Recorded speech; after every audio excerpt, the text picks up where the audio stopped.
ঢেউ নামিয়ে দিয়ে সে চিন্তা করবে না দিন সম্পর্কে জানা। বিধর্মীও আছে, তাফাক্কুরকে দিন সবার নেই। দিন সম্পর্কে অনেক কিছু আমরা জানি মানি না।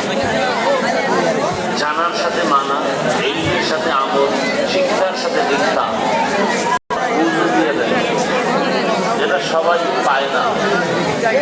আবার দোয়া করি আল্লাহ আমাদের সঠিক সমঝ দান করে।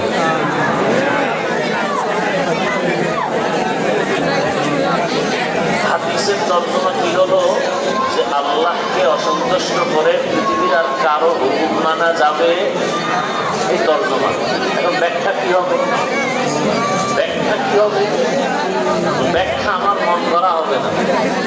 নবী, সাহাবায়ে কেরাম, আল্লাহকে অসন্তুষ্ট করে কোন পীরের হুকুম মানা যাবে না। এখন কোন পীরের ভক্ত যদি বলে পীরের হুকুম মানা যাবে না, কথাটা কত নাম্বার আয়াতে আছে? এরকম বহু অবুঝ বোকা মানুষ আমাদের সমাজে আছে।